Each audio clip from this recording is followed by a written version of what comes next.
There's a woman.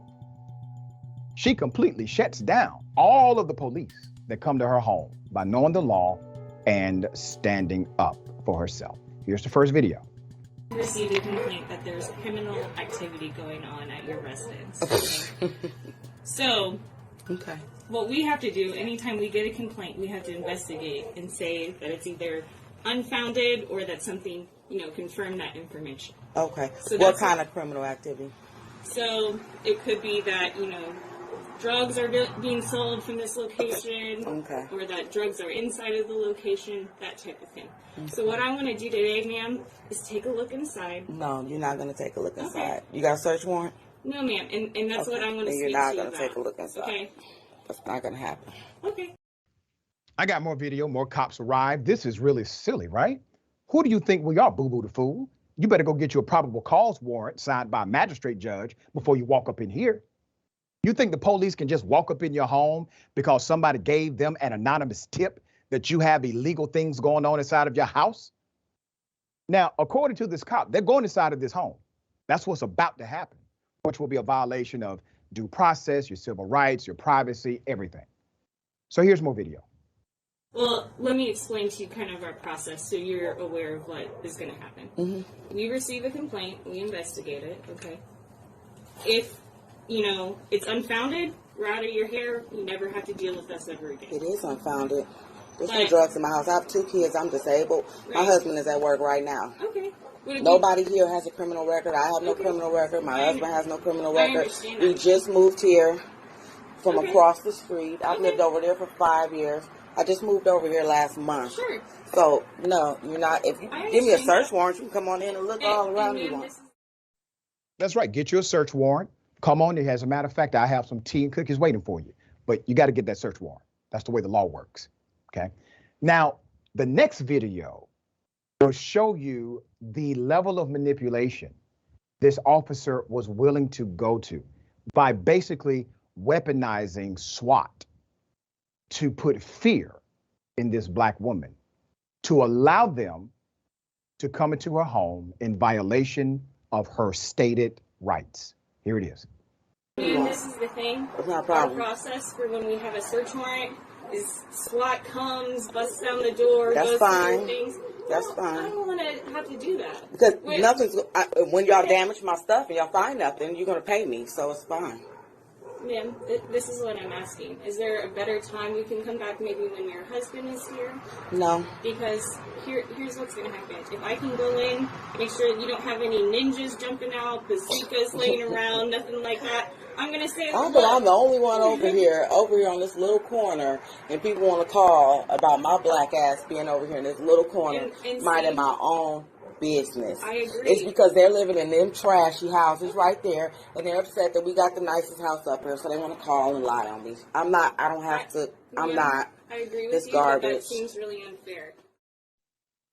I got more video, but let me do this first. Let me break down what's happening so far. Initially, they said, listen, we're going to come in there no matter what. This is how it works. She tells them no. Then they go to, she says, okay, we're going to have SWAT come in here because if I get a warrant, SWAT's going to come in, bust down the door. The answer is no. She said, well, listen, do you mind making an appointment with us? Can we come back a little later?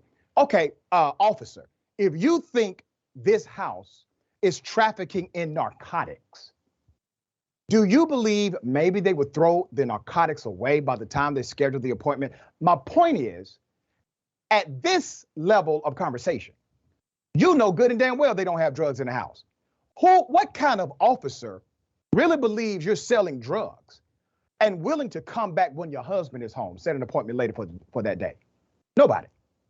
It shows you what was happening here. It was a power struggle. Here's more video. I have to do my job. Okay. I didn't call you, so. Okay. And part of that is I have to make sure nothing's going on. If I can say... There's nothing going on. You smell anything going on around this? Man. Does it look like anything's going on around here? Do you see my yard? Do you see my grass cut? I just bought a new car today. I just bought a new car today. Carvana just delivered my car today. That's probably where the call came from, because they're mad. People are mad and jealous. I mind my own business. I've been around this neighborhood for 5 years. That's why I want to get out of your business. I don't have a record. My husband doesn't have a record. We don't bother anybody. My kids go to school right up the street. And the teachers love them. They have no problem. I'm sure they do. It's coming over here like this. Yeah, all right. This happened in Arlington, Virginia. I'm going to give you as much background as I possibly can. Let me show you the screenshot of how many cops eventually came for a huge, absolutely nothing burger. All right. Once again, an attempt to intimidate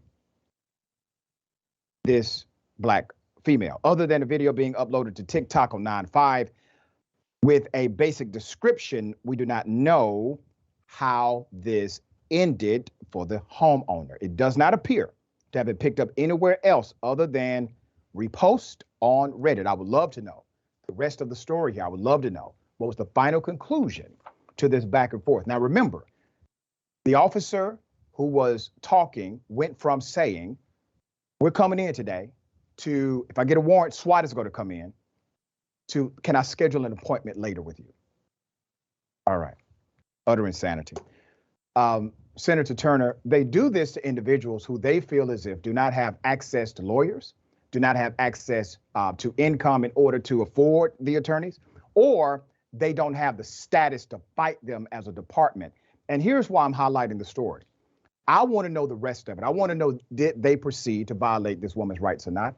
I would like somebody to contact me if you know the rest of this story so I can be highlighted and aware of it. And if there needs to be an advocacy action on behalf of this family, we want to know so we can do so. All right, Senator, what are your thoughts here? So glad you're doing this, Doc. It is intimidation. All those police officers, they could have been out there fighting some real crime. Yep. Instead of harassing and intimidating this woman. And you know, what really stuck out for me, Doc, was the fact that she felt the need to list all the things that her family is or is not. Been living here for 5 years. My kids go to the school. The teachers love them. We are not criminals. I just had a new car delivered. Black people often find themselves in these kinds of situations in this country where we have to justify our humanity. And that was, for me, that's really painful because this is not a one-off. This is what it means to be Black in America, whether it is the confrontation or the situation that this Black woman had and standing up for her family, or just going through life in general. These kinds of microaggressions, experiences, and it's enough to make you holler, scream, be mad. You know, the great novelist James Baldwin once said, to be relatively conscious, you know, in America, and I'm paraphrasing him, is to be, and to be Black is to be in a rage all the time. That's right. That is yet another example as to why Black people are mad as hell. Very well said. Have a right to be anyway. Yeah, very well said.